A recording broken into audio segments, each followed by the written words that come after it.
Hi guys, we're talking about Scriptum today. This is the World War II tactical shooter that comes out on the 18th of July. I do own the game.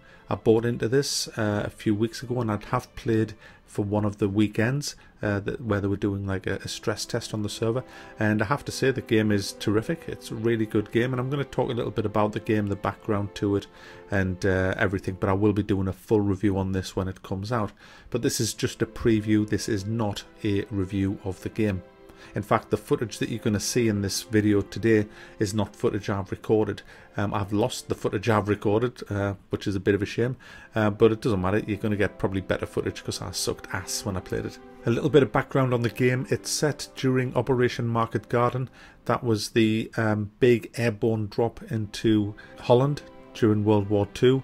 The objective being to seize all the bridges over the Rhine so that we could get across there into Germany and end the war. It didn't go to plan because Montgomery was an arrogant, stubborn twat who didn't pay any attention to the reconnaissance of the RAF or the Dutch resistance, who both had said they had spotted German armour.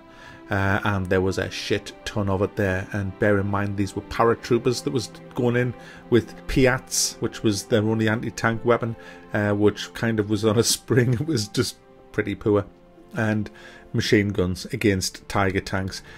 So it didn't end well for the Allies. It didn't end well at all. We did capture a lot of bridges over the Rhine, but none of the main bridges, which is the main one needed was the bridge at Arnhem. But we did liberate the windmill shaggers, so there. It wasn't a complete failure, it just didn't end as well as it should have. That's the thing. Anyway, you play in Operation Market Garden. You play as either the Germans or the British or the Americans. Now, the Americans are coming in a little bit later, but at the minute it's Britain and the Germans. And you play as squads. It's very similar to Squad, actually, the game. You play like that.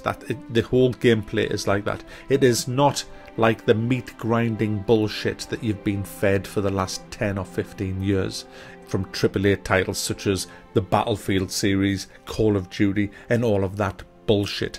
It's nothing like that. If you like that kind of gameplay, you will hate this game, because this game, it kind of makes you play in a completely different way, which is great. It reminded me a lot of Battlefield 1942 in the sense of there is times when you're not shooting at anything, where there's nothing actually happening.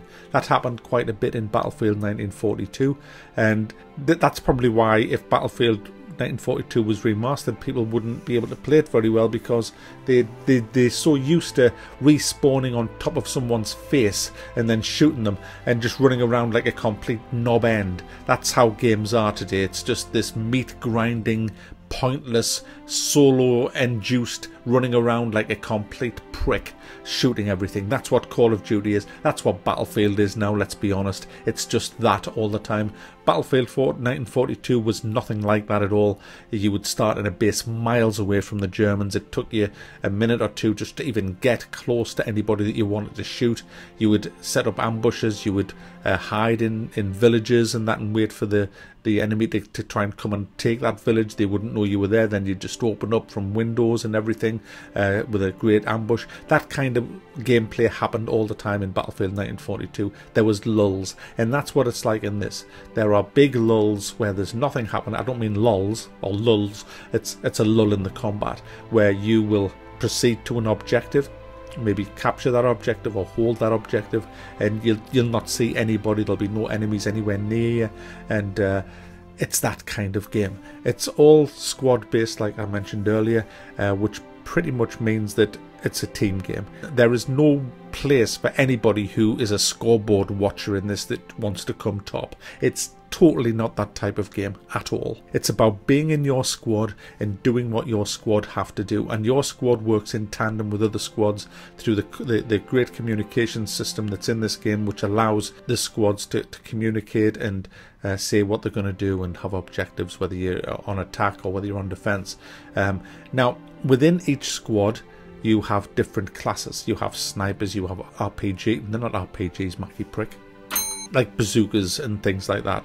Anti-armor, that's the words I'm looking for. You have anti-armor, you have machine guns, you have medics and things like that. So you all have to kind of stick together and work together as a team. You can't just run over and drive a tank, because to get in a tank you have to join an armored group, and that's, I think it's a 4-man team that's in the tank, and they're the only ones that's allowed to start with a tank, and rightly so, because that's their kind of job, which makes the game very, very interesting, because it makes you get totally immersed in the role that you have in the actual squad that you're in, whether that be tank driver, gunner, communications, or whatever, whether you're a medic, whether you're a sniper, or what. Now, every class is limited as well, so you're not just going to fill out a team with snipers. That's not going to happen. I think, if I remember rightly, there's only one sniper allowed in your squad.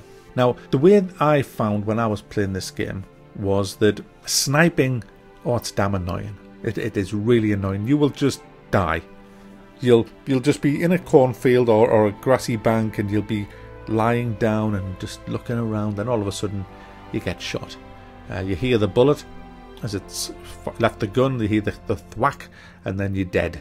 And you don't know where it came from. It doesn't have a kill cam where it zooms in and you see somebody there, oh, he shot me, look. You get none of that. You have to kind of work out where that shot came from and try and tell your mates where it was from. Now, when you die, you have to respawn at a proper respawn zone. Now, there is mobile respawn zones that you can park nearby, but a lot of the time you might have a hefty walk on your hands to get to where your squad is again, and your squad might even be cut off. There's all these things that come into play when you're playing this game, and that makes for a very immersive game.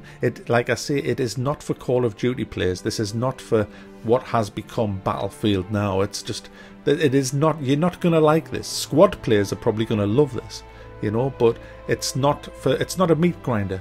It's just not that meat grinder, and that's what I like about it. It's about time we had this in a World War II setting. Some people are arguing that this should just be a DLC for Squad, but it's made by different devs anyway, so that wouldn't even work. I'm happy that they made this as a World War II game. Squad is a terrific game, don't get me wrong, but I'd much rather play this than Squad, because this is kind of the setting that I grew up on and loved. So I'm really, really looking forward to playing this. There's 40 plus playable vehicles in this as well, guys. You've got jeeps, you've got tanks, you've got APCs, you've got mortars, you've got cannons, you've got all sorts. The Sherman, obviously, you've got your Tiger in there, you've got your STGs in there, you've got all kinds. There's the Cromwell tank, the Churchill rather. You've got your lorries for your troop carriers and stuff like that. You've got all the weapons from World War II in there as well, so there's an abundance of weapons to be using in this game. I think the weapon count is 50. I think there's 50 weapons. There's 5 maps for a total of 140 kilometers. One of the maps that I played, I think, was 16 kilometers in size. The 3 game modes is offensive, stratagem, and sandbox, and it plays very, very well. It's edge of the seat stuff. It is so atmospheric. It is so immersive when you're playing this. You feel like you're in a proper war, and for me, it's going to be one of the best games of 2018. I can't wait to review this. I want to play it, and I need to play this a hell of a lot more than I actually have. My first impressions were that it was great, that it felt good. And do you know what I like about the developers of this game? They are not interested in selling bits of it for the highest bidder, like what happened with Escape from Tarkov. Remember that Tarkov video I did that got I got hammered by the community?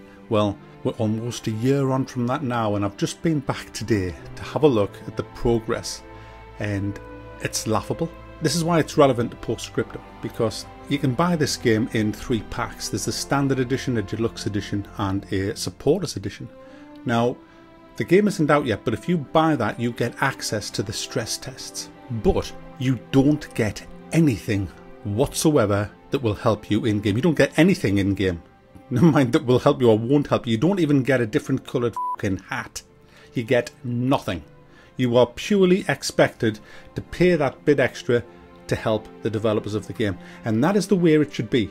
That is the way it should be with all pre-orders. You should never get anything in the game just because you've got more disposable income. Now, Escape from Tarkov, they went all out with it. You got weapons, you got backpacks, you got, the most important thing, a huge stash. A stash that you really do need when you're playing that game. And the only way you can get that big stash is by spending 108 euros on the game. That's right, 108 euros is the only way you get that big stash in game, and you can't get it any other way other than spending 108 euros. The amount of fanboys that turned around to me and says, "Oh, you'll be able to get it in game because they're releasing the open beta soon. The open beta's coming soon with a mission that will allow you to get that in game." Yeah, okay. Well, where is it? It was going to be released in January. Then it was Q1 2018. Guess what, guys? It's now the 3rd of July. It's not here yet. They must be laughing their tits off at these gullible fucking idiots defending their game, defending their business practice of selling pay-to-win advantages to people who've got a lot of disposable income. And when you look at the contrast of this game right here, where the developers have said, look, you get nothing. We are an 8-man team. This is the game that we want. We don't want anybody to have any advantage at all. It's going to be an entirely balanced, level playing field. This is what it is. If you want to support that and help us to really develop this game, then yeah, we could use the money. If you don't, well, that's fair enough.